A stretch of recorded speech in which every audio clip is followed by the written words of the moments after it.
शरीर में भी निशंकित और निकांक्षित होते हैं। ये गुण है, ये अंग है।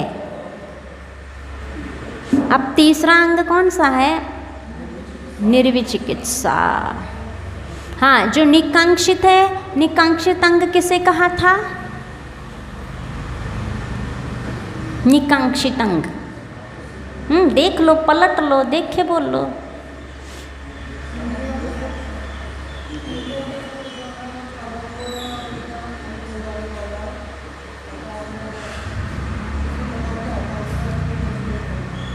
किसी प्रकार से, हाँ, इंद्रिय सुखों में इच्छा नहीं करना है, क्या है?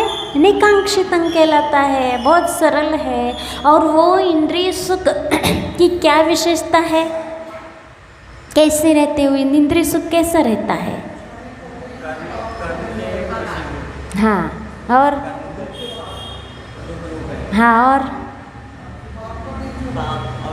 और एक नश्वर है।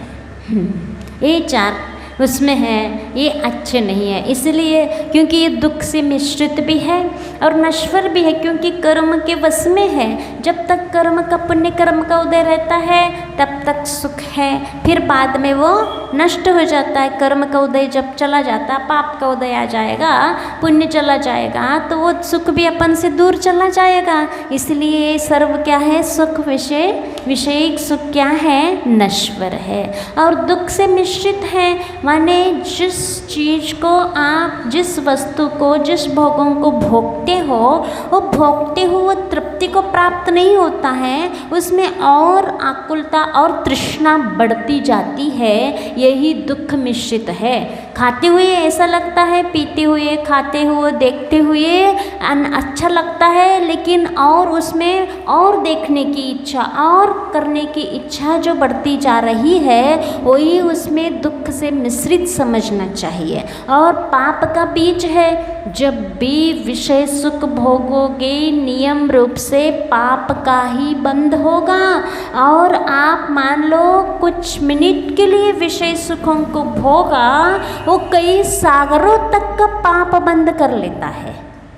कई सागरों तक, माने भव तक का वह कर्म उदय आकर के आपको दुख दे सकता है। इसीलिए विषय सुख क्या है?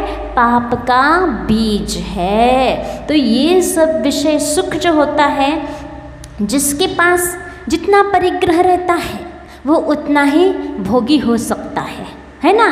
क्योंकि भोगने के लिए क्या चाहिए? वस्तुएं चाहिए। वस्तु किसके पास होंगी? साधन सामग्रियाँ किसके पास होंगी? जिसके पास ज़्यादा परिग्रह होगा। और अपन हिंसा को पाप समझते हैं, झूठ कोई बोलता है तो पाप समझते हैं, चोरी कोई करता है तो पाप समझते हैं, और कोई व्यभिचारी होता है उसको तो और पाप समझते हैं। लेकिन अपनी धारणा में ये नहीं आती कि जितना परिग्रह होता है, जितने मकान होते हैं, जितनी दुकान ज़्यादा होते हैं, जितने पैसा होता है, ये भी पाप है। ऐसी धारणा है किसी की? और अच्छा समझते हैं कि हमारा व्यापार और बढ़ रहा है, तो अपने आप में फूला नहीं समाते। और दूसरा व्यक्ति भी उसको अच्छा समझता है। क्यों? क्योंकि परिग्रह, पैसा बढ़ रहा है। पाप, परिग्रह भी पाप है कि नहीं है? है। लेकिन वो धारणा में क्यों नहीं आती और क्यों बढ़ाते जाते हैं? ये भी पाप समझो। जितनी आवश्यकता है उतनी ही रख कर के बाकी समय, बाकी धन, यदि धर्म में खर्च, हाँ, पुण्य के उदय से यदि आ रहा है तो आपका पुण्य का उदय आ रहा है, लेकिन वो भोगने के लिए नहीं आ रहा है। आप उसको यदि त्याग में कर दोगे तो आप उस, वह परिग्रह भी परिग्रह न हो करके वो त्याग का रूप धारण कर लेता है, तो वो धर्म है। और धर्म होने से वो पाप का बीज नहीं होगा। इसीलिए ये नहीं समझना कि हम जितने बड़े मकान बनाते हैं उतने अपने आप को अच्छा समझना, ये नहीं समझना। हम जितनी दुकान बढ़ाते हैं, कितनी अच्छी और व्यापार बढ़ा देते हैं, तो अपने आप को अच्छा नहीं समझना, ये समझना। और हमारे पाप बढ़ता जा रहा है। बढ़ता है कि नहीं बढ़ता पाप? क्योंकि जितना हम व्यापार बढ़ाते हैं उसमें और उलझते जाते हैं, उसमें समय भी देना पड़ता है, समय भी हमारे पास नहीं रहता है। तो ये सोचो, हमारे हमारे जीवन जीने के लिए पर्याप्त कितना चाहिए है, कितनी आवश्यकता है, इतनी सब करने की कोई ज़रूरत नहीं है, तो भी हम करते जाते हैं। तो पहले के जो जीव रहते थे, मनुष्य रहते थे, वो बहुत संतोषी आत्माएं रहती थी। उनके अंदर इतना लोभ प्रवृत्ति नहीं रहती थी, तो इतना व्यापार भी नहीं होता था। जितना जीवन जीने के लिए पर्याप्त था उतना करते थे, बाकी समय धर्म करते थे।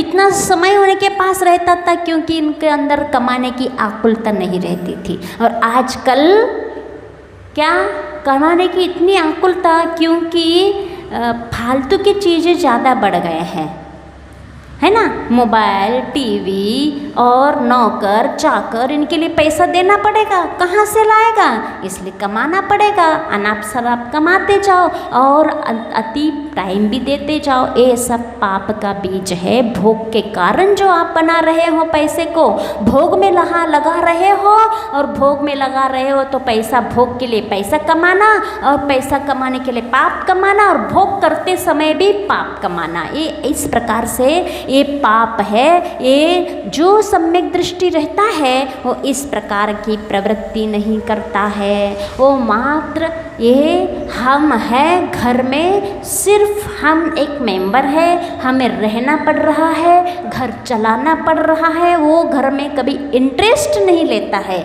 इतना रुचि नहीं रखता है, रचता पचता नहीं है। कौन? सम्यक दृष्टि। इसलिए आप अपने आप को ये लक्षण बताया जा रहा है, तो आप इन लक्षणों के थर्मामीटर से आप अपने आप को नाप सकते हो कि हम सम्यक दृष्टि है कि नहीं है। हमारी प्रवृत्ति यदि इस प्रकार की आसक्ति रूप है, लोभ कषाय है, पैसा कमाने की है, पाप रूप है, और धर्म में कम प्रवृत्ति है, तो आप अपने आप समझ लो थर्मामीटर लगा के कि हम कौन सी दृष्टि है। ये समझ सकते हैं। आचार्य भगवान हमको देशना दे सकते हैं, यहाँ बता सकते हैं, लेकिन ये पकड़ के ये नहीं बता सकते कि आप मिथ्या दृष्टि हो और आप सम्यक दृष्टि हो। ये तो केवल ही भगवान का विषय है। हाँ, अपनी परिणति से, अपने विचारों से, प्रवृत्तियों से हम अनुमान से कह सकते हैं कि ये सम्यक दृष्टि है कि नहीं है। परफेक्ट नहीं कह सकते, अनुमान से इतना बताया जा सकता है। तो अनुमान ज्ञान भी कभी सही होता है। तो ये अनुमान से हमारी प्रवृत्तियाँ सुधर जाएं, ये अंग हमारे अंदर आ जाएं, और इस प्रकार से जो लक्षण बताया जा रहा है वो प्राप्त करने के जीवन में अपन को प्रयास करना चाहिए। अब तीसरा अंग है निर्विचिकित्सा। किसे कहते हैं? स्वभावतो शुचौ काये, स्वभावतो शुचौ काये, रत्नत्रय पवित्रिते, निर्जुगुप्सा, निर्जुगुप्सा, गुणप्रीति, मता, निर्विचिकित्सता, मता निर्विचिकित्सता। हाँ बोलिए। स्वभाव,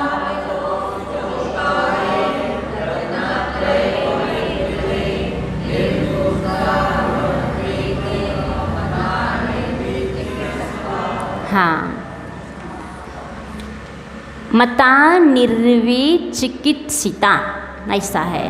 बन गया सबसे? ऐसा तो ना किसी को कठिन पड़ रहा है, सबसे बन गया? ठीक है। अब इसका अर्थ देखते हैं कि निर्विचिकित्सा किसे कहते हैं? स्वभावतो अशुचो काये, है ना। यहाँ तो के बाद एक एस आया है, वो अ निकलता है वहाँ से। तो स्वभाव तो माने स्वभाव से ही। अशुचौ काये, ये काय कैसे है? काय अशुचि है, गंदगी भरी है इसमें, इसमें कोई पवित्रता नहीं है, अशुचिता है। तो वो काय अशुचि है, गंदा है, तो वो पवित्र भी हो सकता है कि नहीं हो सकता है? कह रहे हैं रत्नत्रय पवित्रते। रत्नत्रय से, रत्नत्रय को धारण करने से यह भी पवित्रता को प्राप्त हो जाता है। इस निर्जुगुप्सा गुण प्रीतिर, ये निर्जुगुप्सा कहलाती है कि रत्नत्रय के प्रति माने गुणों के प्रति प्रीति। गुण प्रीति माने कौन से गुण? रत्नत्रय रूपी गुण। ये रत्नत्रय रूपी गुण के प्रति प्रीति भाव रख करके ये समझना कि ये स्वभाव से ही काय क्या है? अशुचिमय है।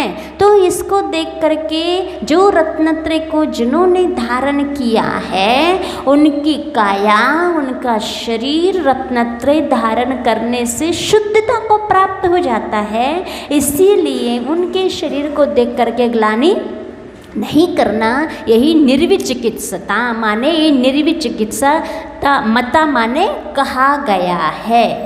तो ये शरीर कैसा है सबको पता है। यदि ऊपर चर्म लपेटी नहीं होती, मात्र चर्म का कितना उपकार है, देखो चमड़े का कितना उपकार है। ऊपर इसने क्या कर दिया? चमड़े ने ढाक दिया किसको? अंदर जो भरा हुआ मल मूत्र पीप मांस हड्डी रुधिर इतने सारे ग्लानि, जिसको देखने से यदि चमड़े नहीं होता, मान लो ऐसे खुला हुआ किसी का बॉडी हो, किसी एक्सीडेंट पिचल गया हो, तो उसको देख करके यदि बदबू आई, या कहीं घूमने जाते हो ना, कहीं जानवर पड़े रहते हैं, दूर से ही कितनी बदबू मारती है, नाक बंद कर देते हैं, देखने की इच्छा नहीं होती, वहाँ से दूर से निकलते हैं। ये इसके अंदर शरीर का धर्म ये है, ये शरीर ऐसा होता है। इसलिए चमड़े का जो होता है बहुत बड़ा क्या है? उपकार है, जो इससे लपेटा हुआ है और जिससे हम धर्म कर सकते हैं। इसलिए हर चीज़ का क्या है? ये नाम कर्म का उदय जो होता है संघात है, संस्थान है। हाँ, ये बहुत उपकार है ना।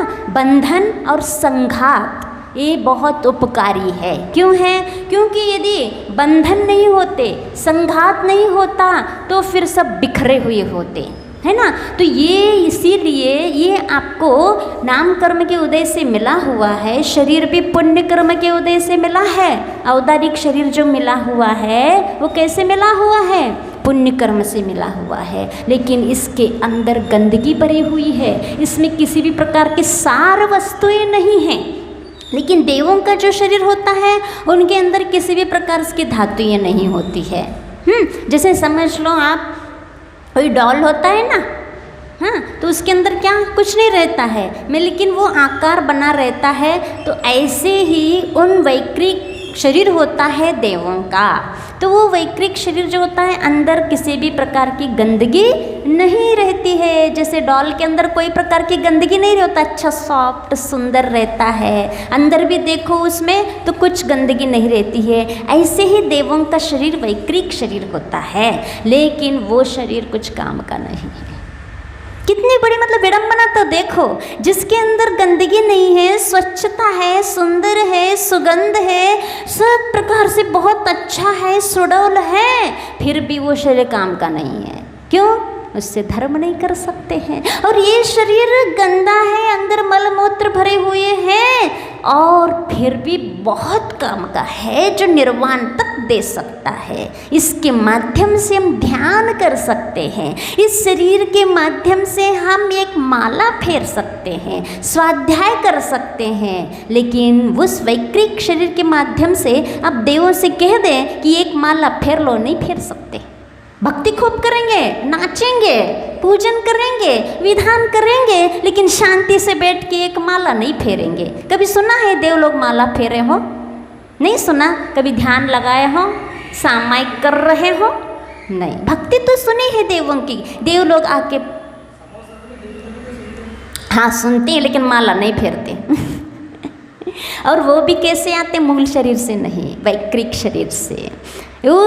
उनका जो विमान रहता है, उनका निवास स्थान रहता है, उनका मूल शरीर वहीं रहता है। वहाँ से छोड़ के बाहर कहीं भी जाना रहता हो, चाहे नंदीश्वर द्वीप जाना हो, चाहे समोशरण जाना हो, चाहे यहाँ कोई पंच कल्याणक मनाने के लिए आना हो, तो विक्रिया करके आते हैं, दूसरा शरीर भेज देते हो, मूल शरीर नहीं आता है।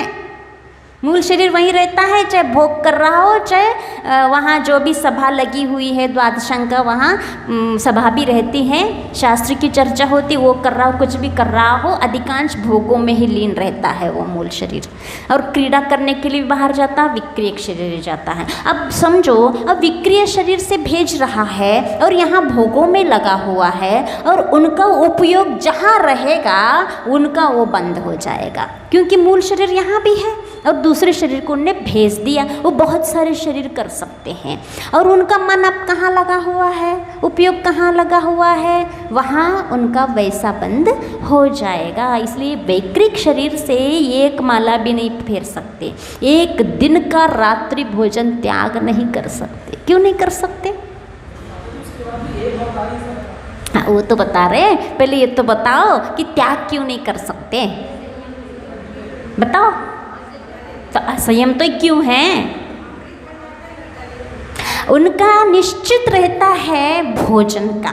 उनके 6 महीने के बाद यहाँ गले से क्या होता है, एक अमृत झड़ता है। कब? उनकी यदि भोजन की इच्छा हो जाए, भूख लग जाए और भोजन की इच्छा हो जाए, भोजन की इच्छा होते ही उनको उठा के खाने की जरूरत नहीं है।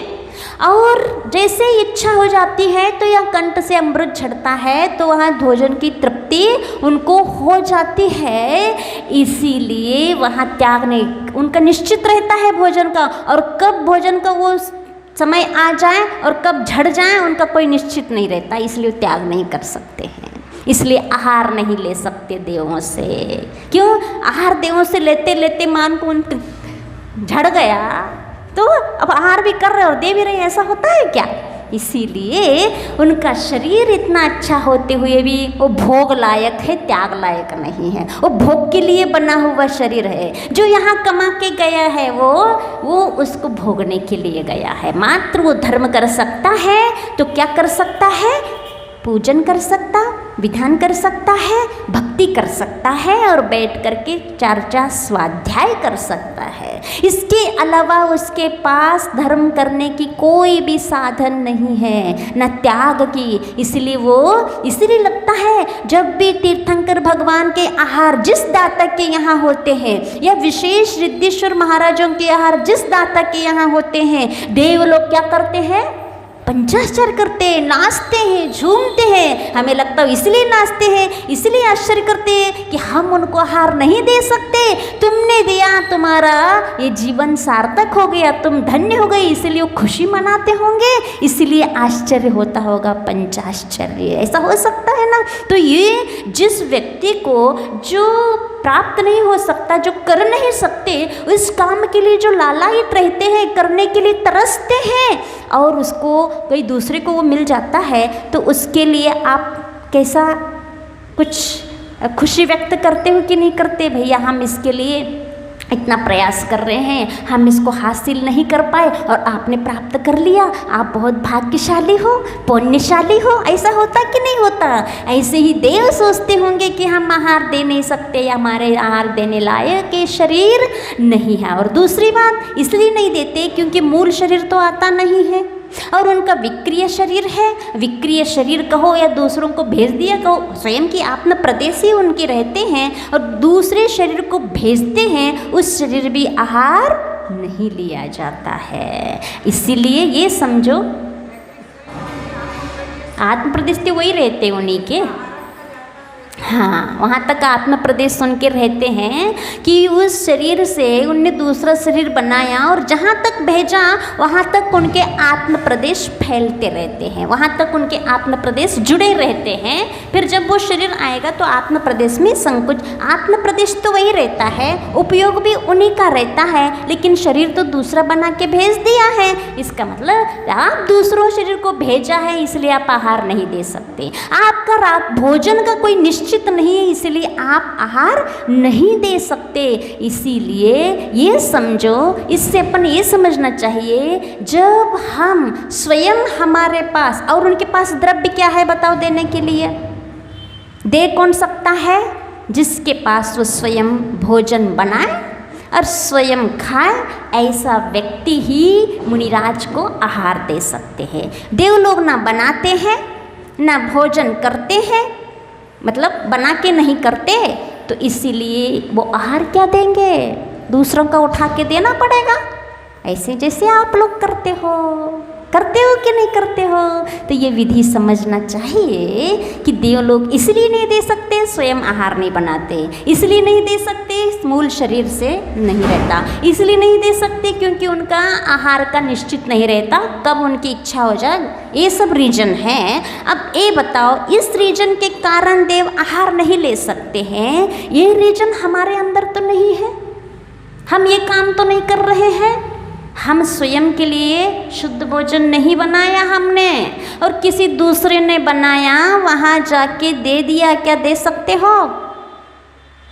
यदि आगम के अनुसार पूछो, आगम यही कहता है, ये आहार आप दे नहीं सकते, आपका स्वामित्व नहीं है, आपका कमाया हुआ नहीं है, आपका बनाया हुआ नहीं है। ये सब आज जो प्रचलन चल रहा है, ये क्या है? अच्छा, एक सही नहीं, आगम के अनुसार नहीं है। देने वालों का पुण्य तो मिलेगा ही नहीं, और लेने वालों को दोष और लगेगा। दोष है ये साधु को भी। हाँ, आप तब दे सकते हो, आपको किसी ने निमंत्रण किया कि हमारे यहाँ आ जाइए, और आपने उसका सहयोग किया बनाने में, और आपका निमंत्रण है तो आप भी उसमें भागी हो गए, तब आप दे सकते हो। विधि समझो आहार देने की। आजकल आश्चर्य क्यों नहीं होते, विधि तो पकड़े नहीं है और पुण्य मांगते हो, इसमें कोई पुण्य नहीं मिलने वाला है। इसलिए स्वयं, इसलिए अतिथि संविभाग को जोर क्यों देते? स्वयं बनाओ और स्वयं शुद्ध भोजन करो और अतिथि को दे दो, ये सही विधि है। इसलिए विधि द्रव्य दात्र पात्र विशेषा तद विशेषः, तो ये विधि है। तो देव लोग नहीं दे सकते, बना नहीं सकते, तो यही समझना कि हमने अपने स्वयं के लिए नहीं बनाया, तो दूसरों के यहाँ जाके देने का अधिकार हम कैसे रख सकते हैं? है ना, बुरा तो लग रहा होगा, क्योंकि हम आगम बता रहे हैं। यदि मूलाचार आप पढ़ो, अच्छा ठीक, अनुमोदना की बात आ गई। अनुमोदना कौन कर सकता है? श्रावक। हाँ, अनुमोदना वो कर सकता है जो वो काम करने के योग्य नहीं होता है।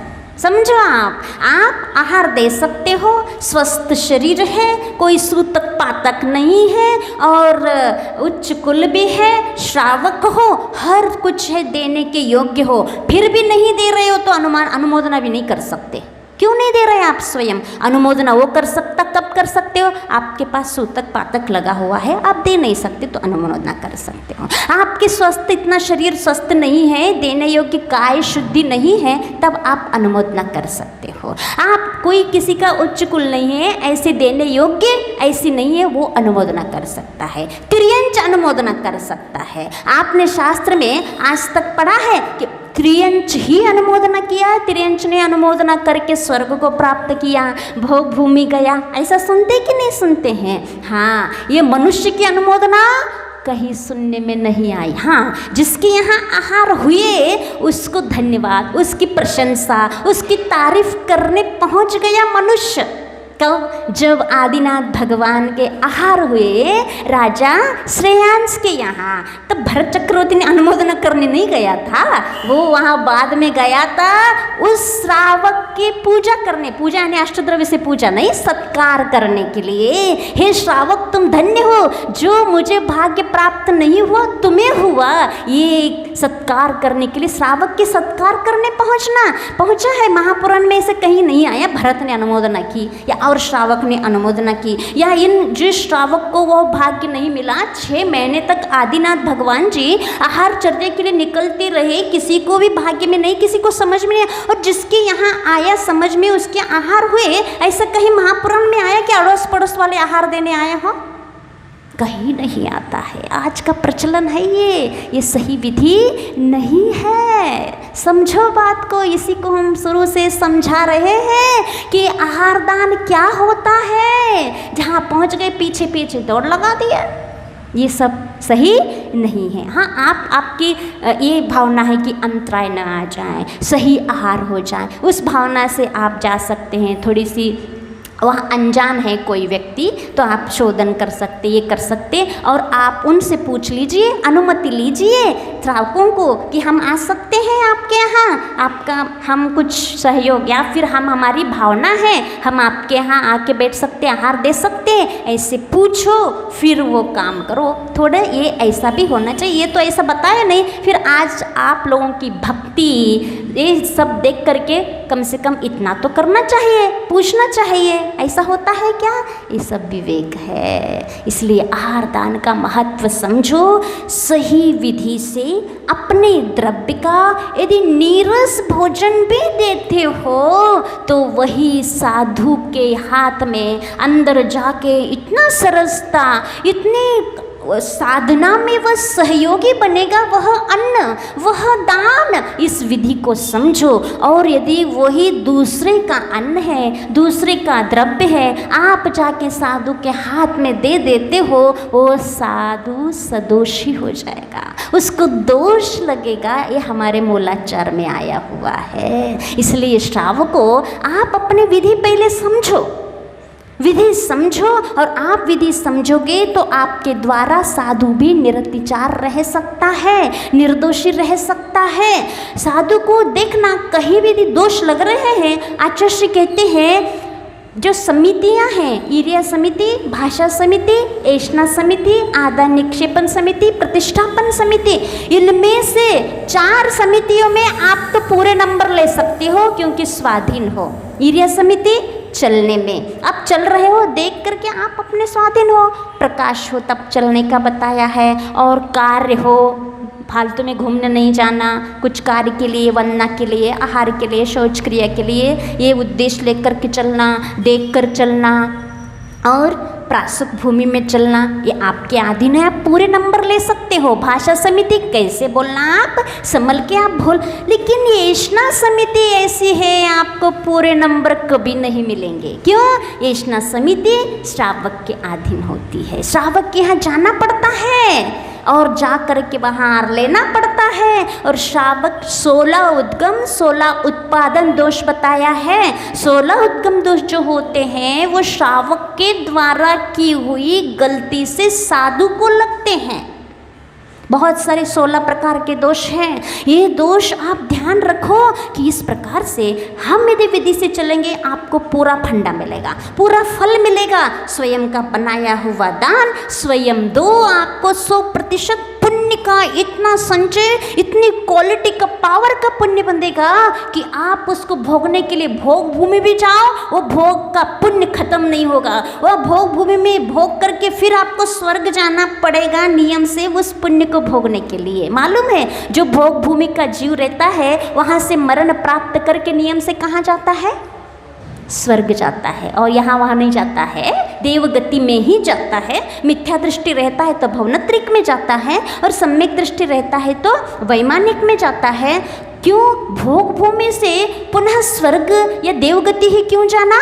क्योंकि उसने दान के माध्यम से यहाँ जो पुण्य कमाया है वो भोग भूमि में जाके भोग रहा है उस पुण्य को, और वो मात्र नाश्ता के रूप में भोग रहा है। उसके अभी बहुत टिफिन बहुत सारा रखा हुआ है पुण्य का, अब वो खत्म नहीं हुआ भोग भूमि में। अब उसको भोगने के लिए कहाँ जाना है? उसको स्वर्ग जाना है। ये विधि से दिए हुए दान का महत्व, पुण्य की क्वालिटी है, उसकी स्थिति, उसका अनुभव बहुत जोरदार रहता है। और यदि इस तरीके से आहार देगो जो विधि नहीं है, दूसरों के यहाँ करके जाओगे, और भी स्वयं जो बनाते हो उसमें भी बहुत सारे दोष लगते हैं। अब पढ़ लेना एक आध बार मूलाचार तुम लोग भी, कि कैसी साधुओं को कैसे है, तो हम लोगों का दोष बताया उसमें, लेकिन श्रावकों के माध्यम से बना, कहीं बनाया कहीं रख दिया, ये दोष है। और अंधेरे में बनाया, उजले में कराया, एक बहुत सारे पात्र बर्तन वगैरह छपाना, कम, ये सब दोष है। ये दोष आप लोग कर रहे हो, लेकिन साधु को लग रहा है। क्यों? क्योंकि साधु के लिए कर रहे हो, साधु के प्रति, साधु के द्वारा मतलब कोई कृतकारित अनुमोदना मन वचन का कुछ नहीं है। उसने कोई अनुमोदना भी नहीं की, कृतकारित अनुमोदना कुछ वो स्वयं तो अपनी तरह से वो तो क्या है, अलर्ट है, जागृत है, लेकिन फिर भी आप ये सोच रहे हो कि इनके लिए कर रहे, इनके लिए कर रहे हैं, तो इसीलिए इस भावना के माध्यम से साधु को दोष लग रहा है। इसीलिए जो दान होता है बहुत मायना रखता है। यहाँ के लोग दान की महत्व कम समझ रहे, हमें ऐसा लग रहा है, या नहीं समझ रहे दान की महत्ता क्या होती है। दान वो देखो, जब रामचंद्र जी ने आहार दिया था, सीता और रामचंद्र जी ने दिया था ना, कहाँ, रिद्धिधारी मुनियों को, वहाँ एक पक्षी, कौन सा पक्षी, जटायु पक्षी, वो जटायु पक्षी था, उस दान को देख करके इतनी अनुमोदना की उसने। क्यों दे नहीं सकता है, आप लोग अनुमोदना नहीं कर सकते क्योंकि दे सकते हो, हाँ, और देने इतना अनुमोदना, इतनी भाव तीव्र हुए, धन्य है दान, धन्य है दाता। और जो महाराज जी के चरण के जो गंधोदक था, जो महाराज जी के प्रक्षालन हुआ था, या महाराज जी ने पैर धोया था, उसमें भक्ति से लोटपोट हो गया वो।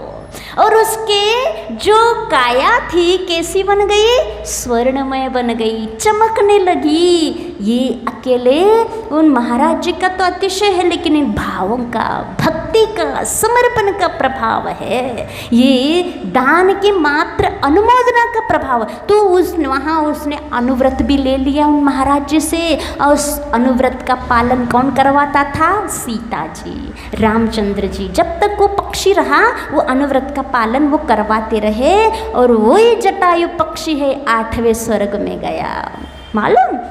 और एक कृतांत वक्र था, कौन था कृतांत वक्र, सेनापति। जब सीता को जंगल में छोड़ने के लिए उसके लिए कहा गया था, और छोड़ने के लिए गया था, वो क्षत्रिय था, और उसने आगे जाके दीक्षा ले ली।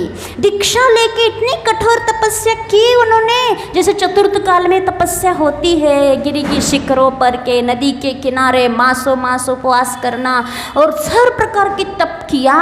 ऐसे कृतांत वक्र मुनिराज भी मरकर उसी स्वर्ग में गया जहाँ जटायु पक्षी गया था। उसी विमान में वही सामानिक देव बन गया, और ये भी सामानिक देव बन गया। इंद्र के बाद नंबर होता है सामान्य। सामानिक देव जो रहते हैं आज्ञा बस नहीं दे सकते, विभूति, आयु, ऐश्वर्य सब इंद्र के समान ही होता है। वो सामानिक देव भी बहुत महर्तिक कहलाते हैं, बहुत ऊंचे कहलाते हैं, सम्यक दृष्टि तपस्वी लोग सामान्य देव बनते हैं। अब हम ये बताना चाह रहे हैं, जिसने दान की मात्र अनुमोदना की और अनुव्रतों का पालन किया, वो पक्षी की कितनी बुद्धि होती है, और मनुष्यों की, इसके कंपेयर यदि करो, मनुष्य के शरीर और पक्षी के शरीर में कंपेयर करो, मनुष्य की जाति और मनुष्य के उसके पक्षी की जाति में यदि तुलना करो, कितना अंतर है।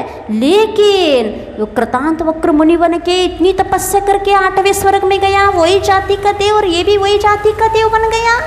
कितना, हम ये जब पढ़ते हैं इतना आश्चर्य लगता है, भावों का क्या खेल है। बनाओ उत्कृष्ट भाव जितना बना सकते हो। देव इतना अनुमोदना, इतनी दान की महत्ता है ये कि ये से दान दो तुम अपने स्वयं का। इसलिए बार बार कहते हैं स्वयं भोजन, शुद्ध भोजन करना सीखो। अष्टमी को, चतुर्दशी को, 1 महीने में 10 दिन को, या चतुर्मास में इसका महत्व समझो।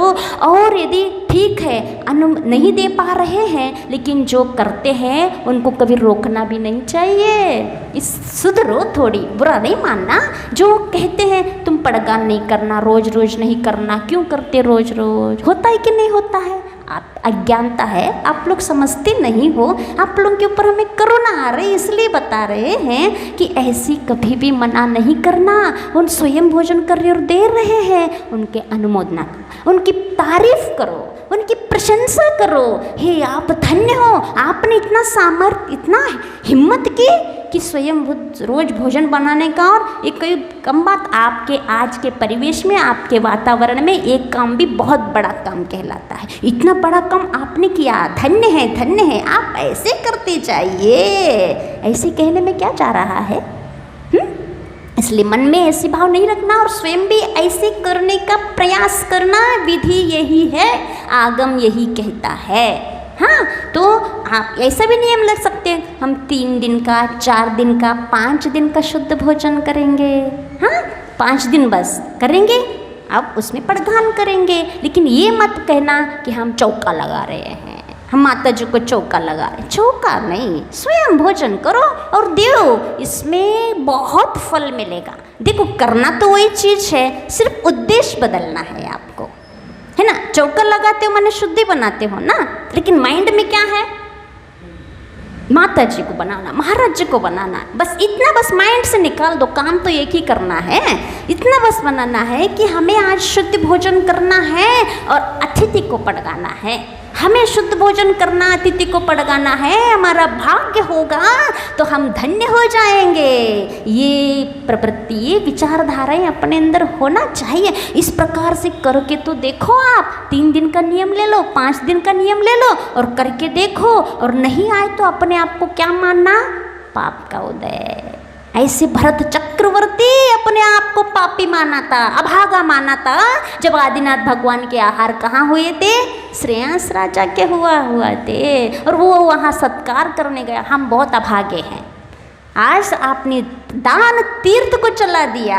दान की परंपरा ये आपके वंश से शुरू हो जाती है। तीर्थ, धर्म तीर्थ तो हमारे वंश से शुरू हुई, आदिनाथ भगवान ने धर्म तीर्थ को चला दिया, और दान तीर्थ की परंपरा आपके वंश से शुरू हुई है। आप धन्य हैं। ऐसी बुद्धि, ऐसे विचार आना चाहिए अपन को। यही सही तरीका है, यही विचारधारा सही है, ये विधि है। तो ये कहाँ निर्विचिकित्सा सर कहाँ पहुँच गए, रत्नत्रय के बारे में बता रहे थे कि रत्नत्रय पवित्र थे। ये शरीर जो होता है रत्नत्रय से पवित्र होता है। ये गंदगी होने के बाद भी जिसने रत्नत्रय को अंगीकार किया वो शरीर भी पूज्य होता कि नहीं होता। आप अष्टद्रव्य से पूजन किसके करते हो, इस रत्नत्रयधारी मुनि के करते हो।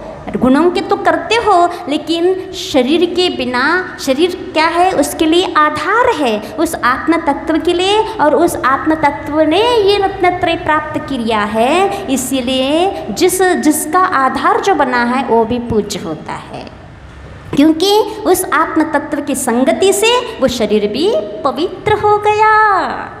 यदि आप महाराज रोज नहाते नहीं, नहाते हैं क्या, उनका जल मल छपा हुआ रहता है, तो भी वो बिना नहाए आते हैं, तो भी आप कितने भक्ति से स्वामी नमोस्तु नमोस्तु करते हो कि नहीं करते, और उनको बुलाते, कितने भक्ति से पाद प्रक्षालन करते, गंधोदक लगाते, अष्टद्रव्य से पूजन करते हो। नहाए नहीं है महाराज जी।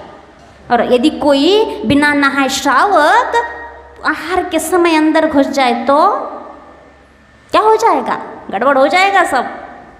उसको इतना चिल्ला लेंगे सब लोग, क्यों बाहर कर देंगे। क्यों, महाराज जी तो कब से नहीं नहाए, वो तो एक ही दिन नहीं नहाया। एक दिन नहीं नहाया तो क्या हो गया, आपके पास व्रत रत्नत्रय कुछ नहीं है, इसीलिए आपका जो शरीर है अशुद्ध है। आप शरीर श्रावक का स्नान के द्वारा शुद्धि मानी गई है, और व्रतियों का व्रतों से शुद्धि मानी गई है। आपका पास व्रत नहीं है, इसलिए आपको रोज स्नान की जरूरत है, नहाना पड़ेगा, तभी आपका काय की शुद्धि होगी, वो भी कुछ देर के लिए। हाँ, तो ये रत्नत्रय पवित्र थे। ये रत्नत्रय का जिसने धारण किया, ऐसे मुनिराजों के देह को देख करके भी मन में ग्लानि नहीं आना। ये क्या है, निर्विचिकित्सा। इसके बारे में जो जो प्रसिद्ध हुए आचार्य समंतभद्र स्वामी आगे स्वयं बताएंगे।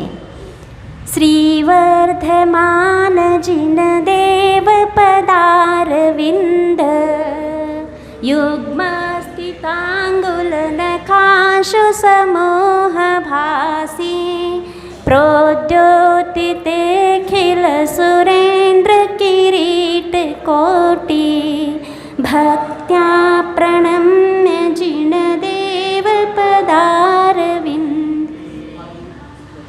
अतिशय चल रहे हैं भगवान जी के केवल ज्ञान के 10 अतिशय। उस केवल ज्ञान के 10 अतिशय में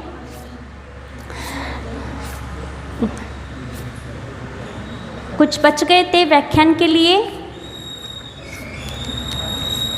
हाँ, कल बताया था कि भगवान कबलाहार नहीं करते हैं, और विद्वेश्वर माने विद्या के ईश्वर होते हैं, क्योंकि उनको केवल ज्ञान होता है। और एक अतिशय था क्या,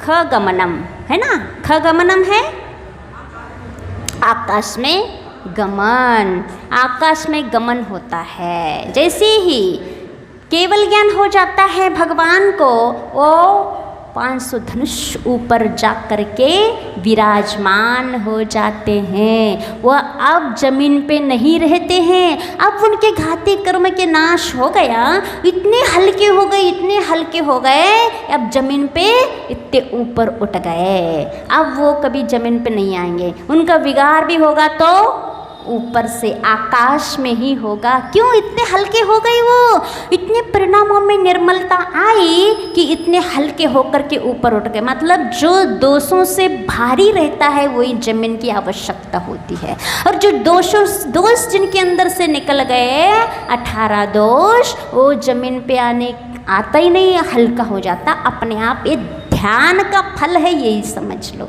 12वें गुणस्थान में जो उन्होंने ध्यान किया तो इतने हल्के होकर ऊपर उठ गए। अभी भी आचर से चलते तो ऐसा लगता है कि जमीन पे पैर ही नहीं रख रहे हैं, है ना, इतनी जल्दी जल्दी ऐसे इनके हल्के हल्के, ऐसा लगता है इतने हल्के पैर रख रहे हो।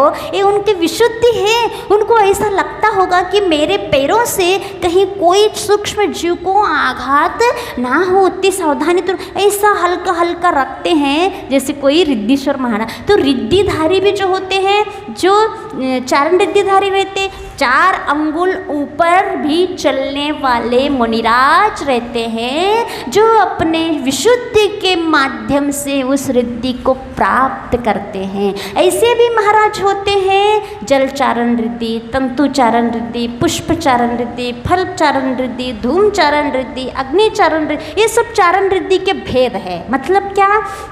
जो ऐसे चारण रिद्धि कि पुष्प के ऊपर चल जाए तो पुष्प का कुछ भी आघात नहीं होगा, चलते नहीं हैं पुष्प पे, लेकिन ये रिद्धि उनको प्राप्त हो जाती है। जल के ऊपर चल लेते हैं, लेकिन जल को कभी भी आघात नहीं होता है, उस जल एक इंद्रिय को भी। ये जल चारण रिद्धि। ऐसे तंतु, मकड़ी जाल रहता है ना, मकड़ी के जाल के ऊपर चलते, मकड़ी की जाल टूटता नहीं है, कितना वो नाजुक रहता है मकड़ी का जाल, है ना, थोड़ी सी हवा से टूट सकता है, लेकिन यदि वो रिद्धिधारी महाराज उसके ऊपर चलेंगे, वो जाल, वो तंतु नहीं टूटे। ये सब क्या है?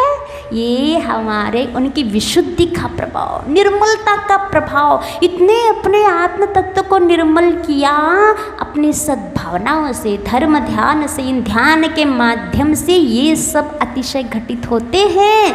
ऐसे ही केवल ज्ञानी का ये अतिशय हुआ कि ऊपर उठ गए और वहाँ से विहार, वहीं समोषण, सब ये भी एक क्या है? केवल ज्ञान का अतिशय। और नख केश वृद्धि, उनकी नख अब नहीं बढ़ेंगे, उनकी केश की वृद्धि, अब उनको केश लॉन्च करने की आवश्यकता नहीं रहेगी। जब तक केवल ज्ञान नहीं होता तब तक नख और केश वृद्धि होती रहती है और उनको निकालना भी पड़ता है। लेकिन अब केवल ज्ञान हो गया, अब वृद्धि नहीं होती है। छाया विहीन, उनकी काया की छाया नहीं पड़ती कभी भी। क्यों? वो स्वयं उनका परम औदारिक शरीर हो गया। माने हमारा औदारिक शरीर है और उनके केवल ज्ञान के बाद परम औदारिक हो जाता है, माने उत्कृष्ट अच्छा वाला औदारिक। परम माने तो वो अच्छा वाला कैसा हो जाता है? हमने बताया था कि हमारे शरीर के अंदर अनंत निगोदियाँ जीव है, अंदर मांस में, हड्डी में, चर्म में, ऊपर पूरे में अनंत अनंत निगोदियाँ जीव है हमारे अंदर। और वो जो उनके पास भी रहते जब तक छद्मस्त अवस्था रहती है, और जैसे उस ध्यान के बल से 12वें गुणस्थान के अंत समय में वो पूरे निगोदीय जीवों की उत्पत्ति होना रुक जाता है। क्योंकि निगोदीय जीव जो रहते हैं ना, वो 18 श्वास के 18वें भाग में मरण जन्म ये होता रहता है। अपने अंदर भी जो निगोदीय जीव है प्रत्येक जन्म रहे, मरण कर रहे जन्म, ये चलता रहता है। लेकिन उनकी ध्यान की महत्ता रहती है। इस ध्यान के प्रभाव से उनके अंदर जो निगोदीय जीव रहते हैं अब उत्पन्न नहीं होंगे। जितना मर रहे सो मरे रहे अपने आयु से, लेकिन अब जो उत्पन्न होना बंद हो जाएगा, और जितने मरते वो मर के निष्कासित हो जाते हैं, उत्पन्न नहीं होते। अब उनका औदारिक शरीर निगोदीय जीव से रहित हो गए, स्वच्छ स्वच्छ शुभ्र स्फटिक के समान चमकने वाला उनका शरीर बन गया। आगम में आता है कि भगवान का शरीर ऐसा होता है, कोटि कोटि भानु तेज भी उनके सामने फीकी पड़ जाती है। ये सोचो, एक सूर्य इतना चमकता है, कोटि सूर्य के मिलने से जितनी चमक होती है इतनी से भी ज़्यादा चमक उन परम औदारिक शरीर का रहता है। ये अपन कल्पना कर सकते हैं, क्योंकि आज देखने का सौभाग्य अपन को नहीं है, उनका दर्शन का आज सौभाग्य नहीं है। जैसे आगम में बताया, हम कल्पना करके उनका ध्यान कर सकते हैं कि इतना रिफ्लेक्टेड कोई चीज़ है तो उसकी छाया, सूर्य की छाया कभी पड़ती है क्या? सूर्य के माध्यम से दूसरी चीज़ों की छाया पड़ती है। सूर्य का किरण है तो सूर्य की किरण, बीच में मान लो गाड़ी रखी है, गाड़ी की छाया पड़ रही है, व्यक्ति है, व्यक्ति की छाया पड़ रही है, लेकिन सूर्य की छाया पड़ रही है। क्यों? सूर्य स्वयं रिफ्लेक्टेड है। छाया किसकी पड़ती है? जिसकी मंद कांति रहती है, और मंद कांति है तो उससे ज़्यादा वाला कांति वाला कोई चीज़ उस साइड है तो उस कांति के कारण ये कांति फीकी पड़ गई, इसकी छाया पड़ती है। मान लो लाइट चल रही, बल्ब है तो बल्ब जल रहा है तो बीच में कोई है व्यक्ति तो उसकी छाया उस साइड पड़ेगी। बल्ब के सामने दूसरा बल्ब ले आओ तो उस बल्ब की छाया पड़ती है क्या? क्योंकि बल्ब इतना ही रिफ्लेक्टेड है। ऐसा ही उनका शरीर इतना रिफ्लेक्टेड रहता है, इसलिए उनकी छाया नहीं पड़ती है। और अनिमेष, पलकों का नहीं झपकना, ये भी हमारी कमजोरी है। एक क्षायुष विज्ञान है, इंद्रिय की कमजोरी है ये हमारी इंद्रिय जो है ना, हमारे पास इतना बल नहीं है कि हम बस एक टक रखे रहें, बिना झपके रहे। ये हमारी इंद्रिय की कमजोरी है, बलहीनता है। बलहीनता होने के कारण हमारी आँखों के टिमकार होती रहती। वो जितना ज़्यादा झपकता उतना ही बलहीन समझ लो आप, आँखों के इंद्रियों का। देवों के भी नहीं झपकते हैं, देवों के भी टिमकार रहित होते हैं। क्या? हाँ, टिमकार को आज की भाषा में है अनिमेष। हाँ, अनिमेष आता है। छाया विहीनम अनिमेषम, अनिमेष आया ना, टिमकार रहित मुख है इसमें। अनिमेष कहो टिमकार कहो एक ही बात है, टिमकार रहित होना। तो ये क्यों होता है? हमारी कमजोरी के कारण। भगवान के पास अनंत बल है, अनंत वीर है, इसके उनके पास एक कमजोरी बची नहीं है। इसलिए आपको पता है ये दृष्टि युद्ध हुआ था, कौन किसने किया था? भरत बाहुबली। तो युद्ध में कौन जीता? जो बलशाली था। तो जो बलशाली था उसके नेत्र जल्दी नहीं झपके तो जीत गया। तो जितना बलवान होगा, इसलिए इंद्रियों की कमजोरी हमारी बलहीनता कहना चाहिए कि हम बार बार इन आँखों को झपकाते रहते हैं। ऐसे भगवान के साथ नहीं होता। भगवान तो अनिमेष रहते हैं, अनंत वीर के धारी रहते हैं। और अंत में कौन सा है? अंत में एक है मुखम चतुष्कम। क्या?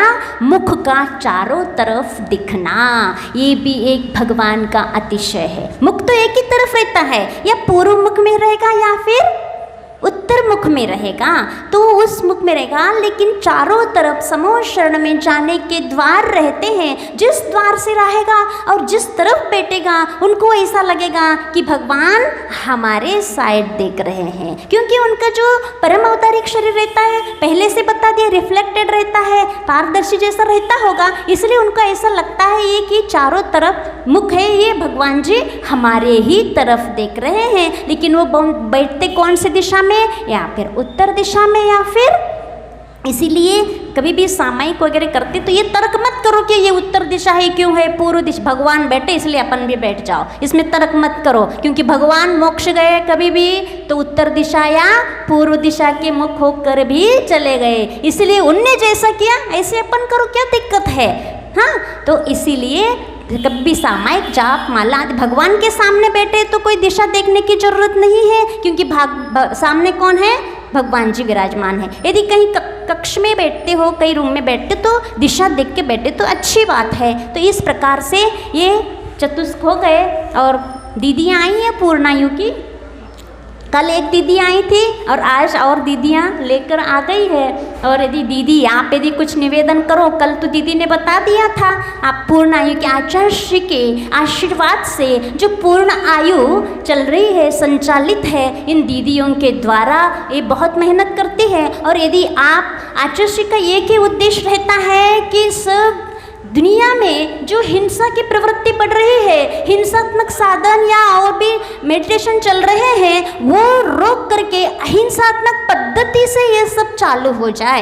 आचार्य श्री का उद्देश्य तो यही रहता है और उसमें सहयोग करती हैं दीदियाँ और अपने स्वयं मेहनत से ये सब करती रहती है। आचार्य श्री का बहुत कृपा है उनके ऊपर। यदि आप चाहते हो कुछ सुनना उनसे, हाँ सुनना है, क्योंकि बेट देखो हम तो इतनी आत्मा की बातें, धर्म की बातें बताएंगे, ये बातें हमें ज़्यादा नॉलेज नहीं है जितनी दीदियों को मालूम है ना। तो आप लोग, क्योंकि आप लोगों को धर्म करने के लिए शरीर की स्वस्थता भी तो बहुत जरूरी है, और उस स्वस्थता के लिए, और शरीर तो सबको बहुत प्रिय है कि नहीं प्यारा? सबको प्यारा है शरीर, सबको इतना खरोंच तक आने नहीं देने देते हैं। इतनी अच्छी सुडोल, अच्छी स्वस्थता रखना चाहते हो तो रखो, अच्छी बात है। शरीर स्वस्थ रहना चाहिए, अच्छा रहना चाहिए, अंत समय तक अच्छा सुडोल, सुंदर, स्वस्थ, झुर्रियाँ भी ना आ जाएं, इतना पालन आप लोग करो। लेकिन किस तरीके से करो? अहिंसा पद्धति से करो, जो पूर्ण आयु में बता दिया है।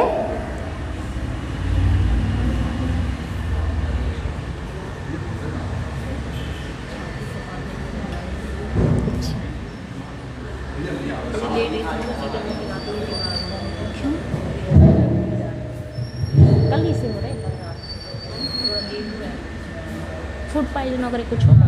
जय गुरु वर्तमान जिन शासन नायक मूल नायक देवादी जो 1000 भगवान महावीर स्वामी की संत श्रोमणी 108 आचार्य प्रवर गुरुवर विद्यासागर की महामुनि राज की परम पूज्य 105 निष्कामती माता जी की वंदनीय आलिका संघ की निश्चित ही अत्यंत हर्ष का विषय